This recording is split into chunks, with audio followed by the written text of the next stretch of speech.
اهلا ومرحبا بالساده المشاهدين في حلقه جديده في الموسم الثاني على التوالي من ضيف عناوين رمضان.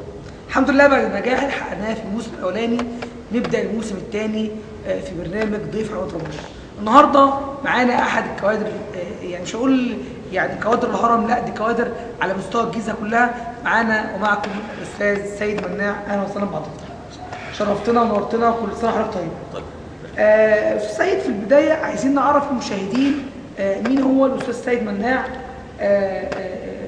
بتفاصيله، يعني اسرتك بالتفاصيل بتاعتك.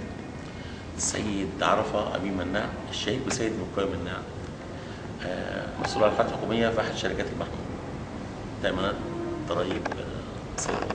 ده شغلي الحالي. عندي 3 أخوات،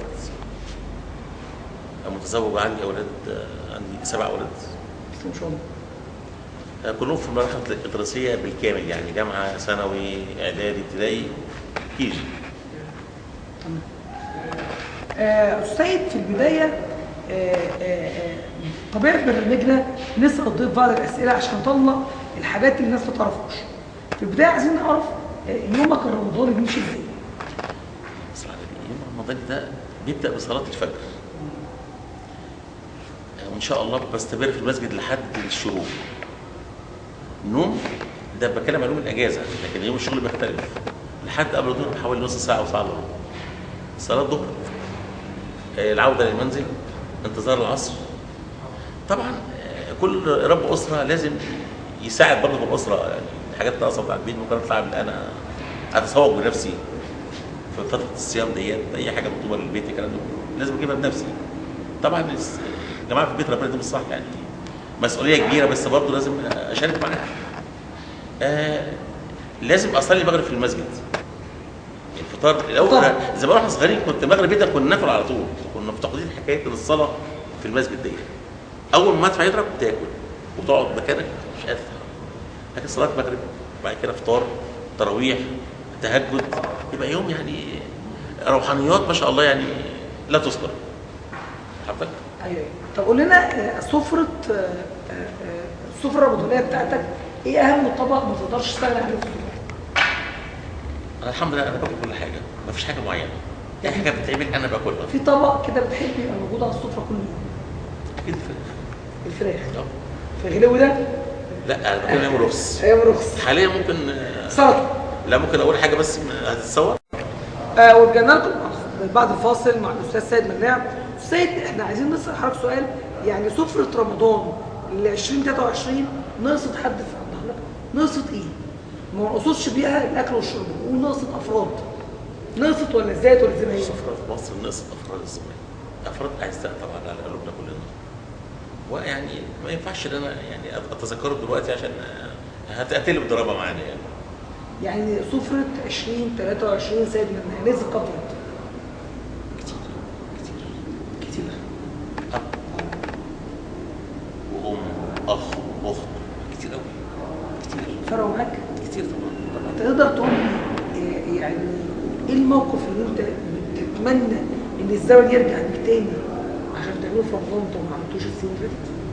إن أفطر الشهر كله مع أمي الله يرحمها، والدي الله يرحمه، وأخواتي اللي أنا افتكرتهم، أخويا الكبير وأختي رحمة الله عليهم. نفسك تعود بك الأيام اللي شغالنا إبراهيم اشتغلنا عن بعض فترة كبيرة، تلاقي الحياة والشغل، في الآخر أنت بتتفاجئ إن فقدته في الليل. هتجيبه منين؟ يا ريت بقى كنت معه، يا ريت كنت رحت له، يا ريت فوجئت إن حاجة اختلفت من قدامك، حاجة غالية صعب إنها ترجع تاني. قول لنا موقف حصل لك في رمضان طريف كده او موقف صعب مش هتنساه. سنة 89 كنت في الجيش، معايا صديق عمري صبري سيداوي بعوض، مش في حلوان. احنا متعرفين بعض بالدراسة، جيش، كل حاجة مع بعضينا. دخلنا مركز تدريب كيلو 26 مصر السويس، حركة 44. جاب معايا أكل في الشنطة بتاعتي، الله يرحمه أمي حاطة لي كبد وكلاب، عاملاها لي كده وحاطة لي في الشنطة معلبات، وقال جبنة وكده، وصبري جاب معاه معلبات. اترحلنا من حبيبة الزيتون ل 26 مصر السويس حوالي الساعة 2 الظهر. حرارة رهيبة، صايمين بقى الحمد لله. المغرب أذن، قبل المغرب بيأذن بساعة الأكل خلص بتاع الميز، عشان كده دخلت اتغدت مش مركز تدريب بقى مشقه. انا صايم انا وصبري 2 3. يا شيف صبري قال لي مش معانا اكل، طلع الاكل معاك كل معايا. قلت له انا ناسي الموضوع ده خالص. المهم طلعت كده وكلامه ريحه غريبه. صبري بيطلع معلبات بخاف على صحته. هو الكلام ده فاكره كويس صبري. اكلنا يا دي بتاع بايظه، اقول له مش بايظه. سمي كل ده احنا صايمين، احنا الجيش. حتى الكتيبه ما فيش حاجه نشتريها. ميري بقى يا باشا. الساعه 12 بالظبط كنت انا في الكتيبه الطبيه. انا داخل هو طالع. سمي. الاكل. دي الحاجات اللي ما انساش في حياتي. عايزين قبل رمضان ما نخش على رمضان، عايزينك تقول لحد انا مسامحك، او حد تاني هتقول له سامحني. انا مسامح كل الناس صغيرين، انا مسامح كل الناس، حتى اللي اساء لي انا مسامحه. واتمنى كل الناس تسامحني، لان عمري ما في حد معين عمري ما حاولت اسي لحد. في حد معين انت مزعله وحابب قبل رمضان تقول له انا اسف؟ والله جايز ناس فهمتني غلط انا مزعلها، بس انا ربنا اعلم بضميري ونيتي والخير. حابب تقول اسم حد معين ولا؟ لا مش اسم حد معين، اي حد يتعامل معايا يعرف انا عمري ما كرهت حد. ودايما والله انا دايما بدعي ناس انا ما اعرفهمش. اشوف حاجه حلوه كده ادعي له بالزياده، ربنا يزيده ويرزقنا مثلهم وكده. بس في ناس بتفهم غلط. في ناس برضه ابراهيم بيسيب حد في حاله، واخد بالك؟ يعني عارف انت تمني زوال النعمه. مش نخش في موضوع الحسد والكلام ده كله، دي معروف يعني مذكور في القران. بس والله عمري ما كرهت الخير لحد. واتمنى الناس تتمنى خير انا كمان زي ما اتمنى بالظبط.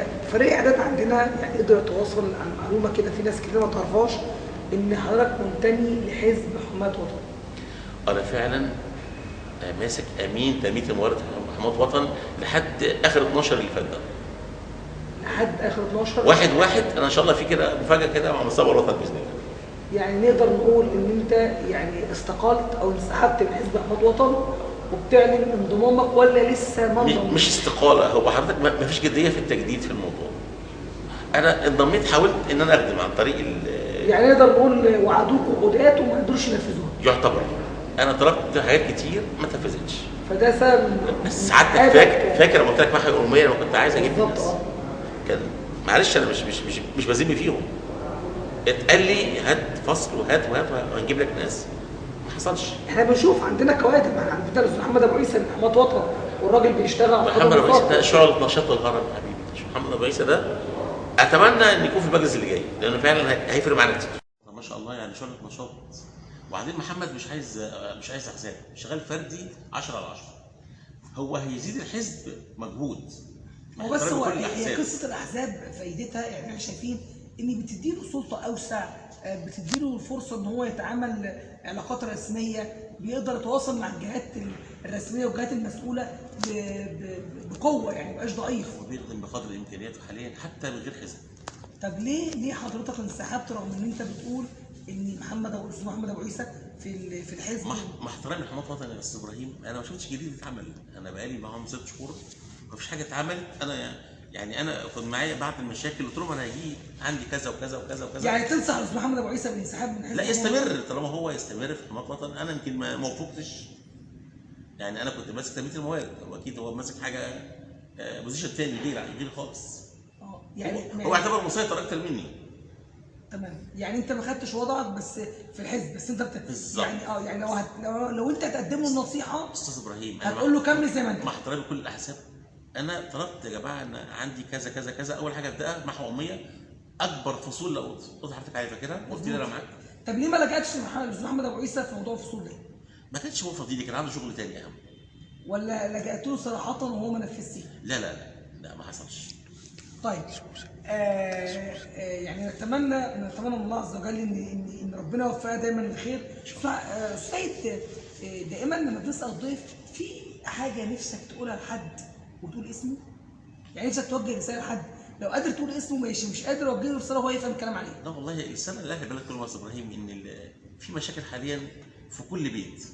مفيش حد حاليا طايق حد، لا زوج طايق زوجه ولا العكس، ولا في مشاكل عائلات اليومين دول يعني زادت عليهم بكتير. مفيش حد، وتلاقيهم كلهم في نسب وصهر بينهم، بس للاسف تلاقيهم في معركه مع بعضهم. وتيجي مثلا تخش وسيط ما تخلصش من بعض الناس، بعض العائلات المحترمه اللي بتستجيب. لكن للاسف الشديد دلوقتي البلد كلها مشاكل، مفيش عيله ومفيش مشاكل. ما تقدرش ترشح لي حزب يقدر يدير الفتره الحاليه؟ هو دلوقتي الحزب اللي هو الطب دلوقتي هو مستقبل الوطن، واحنا في ده كلام من وجهه نظرك؟ ده حزب البلد. لا وجهه نظرك، يعني وجهه نظرك هو يقدر يشتغل دلوقتي اقوى حد على هو شغال الواقع؟ هو شغال على ارض الواقع. شغال. اتشرفنا بيك، شرفتنا ونورتنا، كل سنه وحضرتك طيب، رمضان كريم عليك وعلى الاسره الكريمه يا رب. كان معنا يا جماعه الاستاذ سيد مناع. طبعا احنا بننوه تنويه مهم جدا، اي راي الضيف يقوله هو رايه الشخصي يتحمل نتيجته، احنا ما بنسمعش الراي الناس، احنا طبعا بنحترم كل الاحزاب وكل الشخصيات العامه، وان شاء الله نتمنى الخير لمصر والخير لاهلنا والخير لبلادنا. نشوفكم في حلقه جديده ونضيف على رمضان ابراهيم المصري وحسن سعيد.